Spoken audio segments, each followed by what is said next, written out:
28 अप्रैल को last match RCB ने गुजरात के साथ ही तो खेला था। उस मैच में विल जैक्स का तूफान आया था और आरसीबी को जीत मिली थी। अब एक दफा फिर से ये दोनों टीमें एक दूसरे के आमने सामने हैं और इस बार मैच होगा बैटिंग पैराडाइज बेंगलोर के चिन्नास्वामी स्टेडियम में। एक तरफ है दोस्तों गुजरात टाइटंस की टीम जिन्हें जीत जरूरी है। क्यों? क्योंकि इस समय टेबल पर 8 अंक है और बचे हैं 4 मैचेस। 16 अगर अंक इन्हें हासिल करने हैं टेबल पर और क्वालिफिकेशन के लिए जाना है, प्लेऑफ के दरवाजे पर जाना है, तो बचे हुए 4 में से चारों मैचेस गुजरात को जीतने पड़ेंगे। तो भाई दूसरी तरफ भैया आरसीबी की टीम है। देखो यार आरसीबी के लिए आज की डेट में तो हारने के लिए कुछ भी नहीं बचा हुआ है, क्योंकि इनके प्लेऑफ में जाने के चांसेस बहुत कम है, बहुत कम परसेंटेज चांसेस है। लेकिन उसके बावजूद भी भैया आरसीबी दूसरों की पार्टी जरूर बिगाड़ सकती है और अगर जादू हुआ, मिरेकल हुआ तो प्लेऑफ में भी जा सकती है, लेकिन उसके लिए जीत जरूरी है। तो चलिए देख लेते हैं क्या होगा इस मैच में, कैसी रहेगी प्लेइंग 11 और कौन जीतेगा। शुरुआत करते हैं दोस्तों न्यूज व्यूज के साथ, खबरों के साथ। गुजरात टाइटंस के खेमे से दोस्तों बड़ी रिपोर्ट यही है कि कोई भी इस समय इंजर्ड नहीं है। इस बड़े मैच से पहले आपको बता दूं लास्ट मैच भी गुजरात ने आरसीबी के साथ ही खेला था और उस मैच में गुजरात की बुरी पिटाई भी हुई थी और गुजरात उस मैच को हारा भी था। लेकिन इस मैच से पहले इंजरी नहीं है, बट कई बड़े प्लेयर्स के ऊपर तलवार लटक रही है। हो सकता है कई प्लेयर्स को ड्रॉप किया जाए प्लेइंग 11 से। लेकिन प्रॉब्लम गुजरात के साथ यह है कि वो मोहम्मद शमी और हार्दिक पांड्या के जाने के बाद प्लेइंग 11 में उतनी डेप्थ बची नहीं है, स्क्वाड में उतने प्लेयर्स बचे नहीं। दूसरी तरफ आरसीबी की टीम है, ग्लेन मैक्सवेल पिछले मैच में ही वापसी कर गए थे, गेंदबाजी भी की, बल्लेबाजी आई नहीं। लेकिन हाँ इतना जरूर है कि वो जो मेंटल और फिजिकल प्रेशर उनके दिमाग पर था वो जा चुका है। कोई इंजरी आरसीबी के खेमे में भी नहीं है और क्योंकि शायद ग्लेन मैक्सवेल से भी बोल दिया गया है कि भैया देखो अब अपने पास हारने के लिए कुछ है नहीं, अब आप खुलकर खेलो, एंड दैट्स व्हाई वो भी फिट होकर आ गए हैं। तो ये तो थी भैया खबरें जो दोनों टीमों के हवाले से निकल कर आई। लेकिन अब देख लेते हैं प्लेइंग 11 कैसी रहेगी। लेकिन उससे पहले चैनल को सब्सक्राइब नहीं किया है तो बड़े मैचों का प्रीव्यू इसी तरह से हर रोज आपकी स्क्रीन पर हम परोसेंगे। सब्सक्राइब नहीं किया तो फटाफट कर लीजिए दोस्तों, सब्सक्राइब का बटन नीचे। आईपीएल की हर खबर हर रोज सबसे पहले लाते हैं, सब्सक्राइब कीजिए, बेल आइकन दबा दीजिए। चलिए दोस्तों प्लेइंग 11 देख लेते हैं फटाफट दोनों ही टीमों की कैसी रहने वाली है, क्या क्या बदलाव हो सकते हैं। तो वृद्धिमान शाह के साथ शुभमन गिल गुजरात के हवाले से ओपनिंग करेंगे। मुझे लगता है कि ये ओपनिंग में बदलाव नहीं करेंगे। मुझे ऐसा लगता है दोस्तों कि लास्ट मैच भी हमने देखा था और उससे पहले जितना आईपीएल हमने देखा है शुभमन गिल का फॉर्म अच्छा रहा है और गिल अगर फॉर्म सस्टेन करते हैं तो गुजरात एक बड़ा स्कोर चेज या बना सकता है। तो यहाँ पर प्रॉब्लम नहीं है। मिडिल ऑर्डर में सुदर्शन फॉर्म में आ गए, which is good news. Number 3 पर, नंबर 4 पर शाहरुख खान, नंबर 5 पर डेविड मिलर उतरेंगे। जब पहले सीजन हुआ करते थे डेविड मिलर 2 साल खूब चले थे, दैट्स व्हाई ये बहुत बड़ा रीजन था गुजरात टाइटंस की सक्सेस का, क्योंकि अगर आपके नंबर 5 का बल्लेबाज चलता है तो आपको डेप्थ मिल जाती है। इस बार नहीं चल रहा है। लोअर ऑर्डर में नंबर 6 पर उमर जाई, नंबर 7 पर राहुल तिवटिया उतरेंगे। यहाँ पर ये लोग काफी कमजोर है। बॉलर्स की बात करें राशिद खान, शाही किशोर, नंबर 9 पर नूर अहमद, नंबर 11 पर उतरेंगे मोहित शर्मा। तो वही इंपैक्ट प्लेयर के रूप में दोस्तों संदीप वारियर उतरने वाले हैं। गेंदबाजी फिर भी अच्छी है, बल्लेबाजी थोड़ी सी सॉलिड ऊपर से दिख रही है। जो बीच का हिस्सा है जिसे हम मिडिल ऑर्डर कहते हैं वो थोड़ा सा कमजोर नजर आ रहा है गुजरात टाइटंस की टीम का। 10 में से कितनी रेटिंग दोगे गुजरात टाइटंस वालों को नीचे कमेंट बॉक्स में दे दो। मेरे हिसाब से गुजरात शायद पिछले कॉम्बिनेशन में बदलाव ना करें, क्योंकि एक मैच गुजरात को भी लग रहा है शायद बैकफायर हो गया हो, लेकिन शायद अब ना हो। एंड प्लेइंग 11 के बाहर स्क्वाड में उतने विकल्प गुजरात के पास ऐसे बड़े हैं नहीं। आगे बढ़ते हैं दोस्तों, अब बात कर लेते हैं रॉयल चैलेंजर्स बेंगलोर की टीम की। आरसीबी की प्लेइंग 11 कैसी फटाफट देख लेते हैं। विराट कोहली के साथ फाफ डू प्लेसिस ओपनिंग करते हुए नजर आएंगे।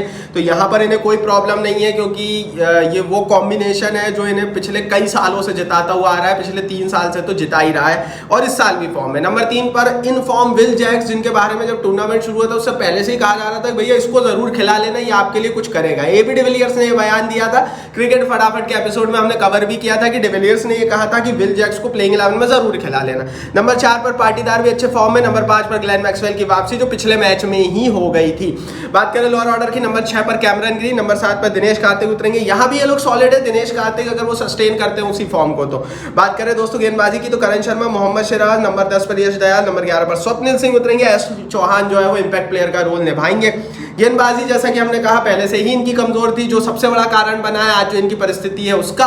और जैसा कि नीलामी में ही तय हो गया था कि अगर आरसीबी मैचेस जीतेगी तो सिर्फ अपनी बल्लेबाजी के दम पर जीतेगी, और पिछले मैच में भी लगभग वही होता हुआ हमने देखा था। 10 में से रेटिंग तो आरसीबी की प्लेइंग 11 को। आरसीबी के फैन हो, वीडियो को लाइक नहीं किया तो क्या कर रहे हो भाई? आरसीबी का सपोर्ट तो दिखा सकते हो, लाइक कर दो, नीचे लाइक का बटन है। चलिए अब कंपैरिजन देख लेते हैं दोस्तों, कौन कितना पानी में, कौन आगे है कौन पीछे। कंपैरिजन में सबसे पहले करेंगे दोस्तों कप्तानी का, कैप्टेंसी का, कंपैरिजन किसके पास है बेहतर कप्तानी। एक तरफ है गुजरात टाइटंस की टीम, गुजरात की कप्तानी कर रहे हैं दोस्तों शुभमन गिल, जिनके पास अनुभव कम है, और वो जो कम अनुभव है वो इस साल के आईपीएल में दिख गया है कि वो कन्वर्जन आया नहीं है, जीत हुई नहीं है, गुजरात उस तरह से खेली नहीं है।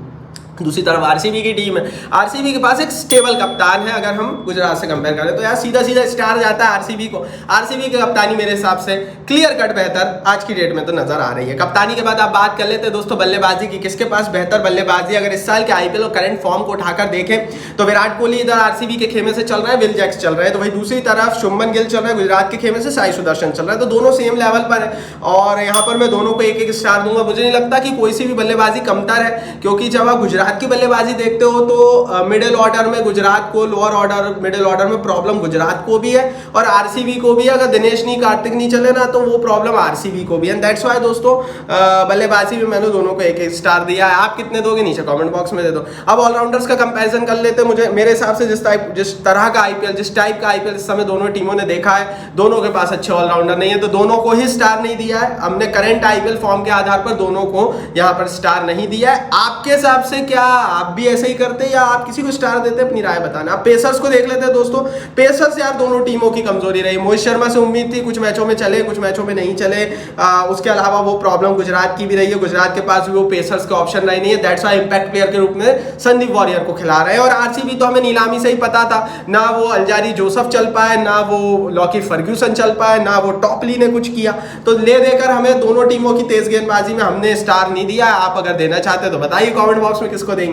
स्पिनर्स को दोस्तों फटाफट कंपेयर कर लेते हैं। यहाँ पर गुजरात आगे just because of Rashid Khan and Sai Kishore. कम से कम दो ऐसे विकल्प हैं जो कि बड़े विकल्प हैं। आरसीबी के पास तो वो भी नहीं है। आरसीबी ले देकर वो फिर भैया ले देकर करण शर्मा पर निर्भर होती है। फिर मैक्सी को गेंद थमाते हो तो वो 9 की इकोनॉमी के साथ बॉलिंग करते हैं और 1 विकेट निकालते हैं। तो वो प्रॉब्लम गुजरात, माफ कीजिए, आरसीबी का है और गुजरात वहां पर आगे है बिकॉज ऑफ राशिद खान, सबसे बढ़िया स्पिनर। और मेरा सपोर्ट फिर किसको है यार? हमने कंपैरिजन तो देख लिया, यहाँ पर दोनों दो स्टार दोनों ही टीमों को हमने दे दिए। मेरा सपोर्ट आरसीबी को है, क्योंकि मैंने जैसा कि कहा, पहले भी कहा है कि इस साल के आईपीएल में अगर विराट नहीं होते तो आरसीबी नहीं चलती, और क्योंकि विराट कोहली वहां पर है तो आरसीबी आपको इतना अच्छा कुछ जो भी कर रही है वो करती हुई नजर आ रही है। अदरवाइज इनके लिए मैचेस जीतना और मुश्किल होता है, क्योंकि पूरी टीम ने अंडर परफॉर्म किया है विराट कोहली को छोड़कर। दैट्स व्हाई मेरा सपोर्ट आरसीबी को है। बाकी भाई इस मैच को लेकर मेरा ओपिनियन सीधा है। मुझे ऐसा लगता है रॉयल चैलेंजर्स बेंगलोर की टीम एक मोमेंटम में आई है पिछले 2 मैचों को जीतने के बाद। आरसीबी के पास वो मोमेंटम है मैचेस जीतने का। गुजरात इस पूरे टूर्नामेंट में फंसी हुई नजर आई है, चाहे वो कोई भी जो डिपार्टमेंट हो। गुजरात टाइटंस ने एवरेज या बिलो एवरेज ही परफॉर्म किया है और 1-2 खिलाड़ियों के दम पर आप कुछ नहीं कर सकते। दोनों टीमों की खेल यही कहानी रही है, चाहे वो आरसीबी हो चाहे वो गुजरात हो। लेकिन आरसीबी के पास क्योंकि जीत का मोमेंटम है, अपने घर में आरसीबी खेलेगी, एक हाई स्कोरिंग बैटिंग पिच पर खेलेगी, और आरसीबी के पास एक अच्छी बल्लेबाजी है और आरसीबी की बल्लेबाजी चली है इस साल के आईपीएल में एज कंपेयर टू देयर गेंदबाजी। मेरा पहला ओपिनियन और पहली प्रेडिक्शन यही कहती है कि क्लोज मैच हम देखेंगे, लेकिन मेरे हिसाब से आरसीबी इस मैच को जीतेगी। मेरी दूसरी प्रेडिक्शन दोस्तों यह है कि हाई स्कोरिंग मैच हो सकता है, 170 से ज्यादा रन यहाँ बनने वाले हैं, इसमें कोई डाउट नहीं है। और हमने पहले जितने भी मैचेस देखे हैं चिन्नास्वामी स्टेडियम में, बड़ी खास बात यह रही है कि यहाँ पर 200 रन एक बार ही बना था और पूरे टूर्नामेंट में इतने 200 बने नहीं है, जबकि ये आईपीएल इतिहास की सबसे हाई स्कोरिंग पिच होती थी। तो ये पिच बहुत ज्यादा ट्रेडिशनली ही खेल रही है और चिन्नास्वामी स्टेडियम में आप 170-180 ही देख पाएंगे। बाकी मैदानों ने अपने आप को बदला है, चिन्नास्वामी वैसा ही रहा है जैसा हर साल खेलता था।